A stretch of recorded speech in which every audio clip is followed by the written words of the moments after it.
Hello, this is question 12 on your June 2019 paper 1 from OCR.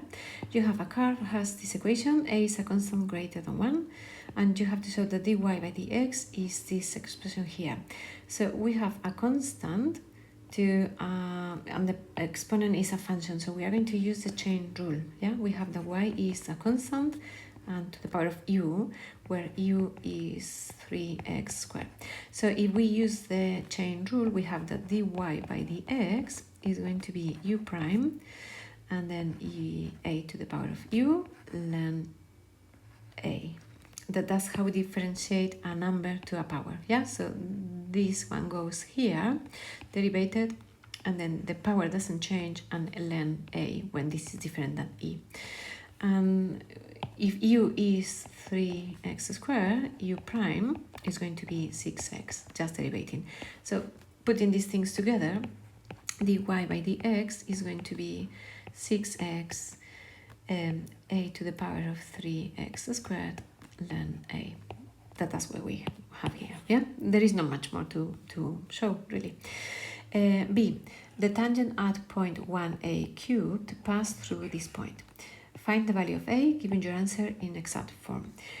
The tangent at this point. So to find the tangent at this point, we are going to find the gradient, and the gradient is going to be the derivative at this point. So we are going to differentiate that. We already have. So this is the derivative, and we are going to find the gradient when in the point 1a cubed. Yeah. So the gradient is going to be 6 times 1. So just substituting here the x, y, 1, I have 6 times 1. I'm going to write everything so it's clear. And I think you should do something similar. 3 times 1 squared ln a. So this is 6a to the power of 3 ln a. That's the gradient, which means the line, the tangent, is going to be y minus the y of the point, a cubed, is going to be equal to the gradient, 6a cubed ln a, x minus the x of the point, which is 1. Yeah, this is the equation of the tangent at this point. And it passes this point, which means this must satisfy the equation. So when the y is 0, the x is 1/2.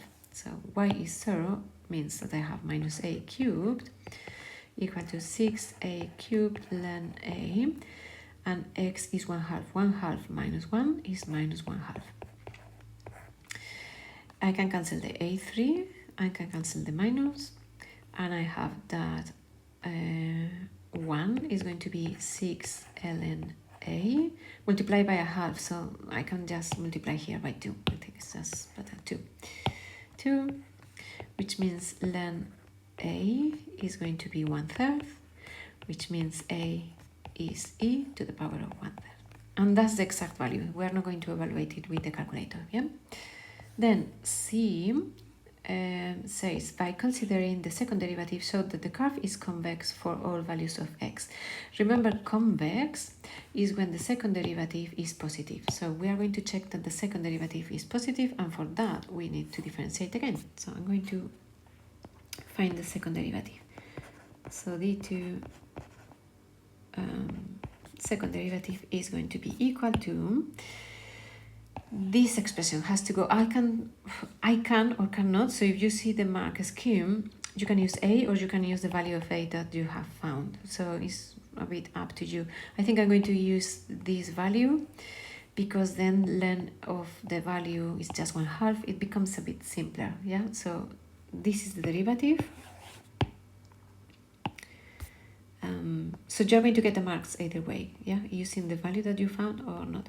If you substitute the a by e to the power of 1/3, so you have e to the power of 1/3 to the power of 3x squared, and then ln of e to the power of 1/3. When you multiply these powers, you have only x squared, so you have 6x e to the power of x squared, and then ln of e to the power of 1/3 is 1/3. So all multiplied by 3, so you have 2x e to the power of x squared. This expression is simpler than this one to differentiate, I think. Yeah. We need to differentiate this again.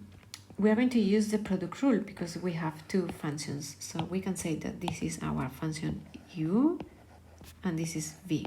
So to differentiate u v, remember we are going to do u prime v plus u v prime. Yeah. Derivative of 2x is 2 times by the second one is ex squared. I'm using this one here. Plus the first one, 2x, multiplied by the derivative of e to the power of x squared, which is going to be 2x. So derivative of this one, e to the power of the same. So times 2x, I can write 2x. E to the power of x squared. And I can, so this is 4x squared. Factorize probably is going to help us. So 2 plus 4x squared. And we have to see that this is always positive. And this is always positive because e to the power of something is always positive. And this is always positive. Yeah, this is squared. So both e to the power of x squared is greater than 0. And 2 plus 4x squared is greater than 0 for any x. Therefore, the second derivative is always positive, and therefore is convex. Yeah, for any x. And that's all. You could, as I say, in the mark scheme, you can see that you can use this expression or this expression. I think this one is easier. Yeah, that's all with this question.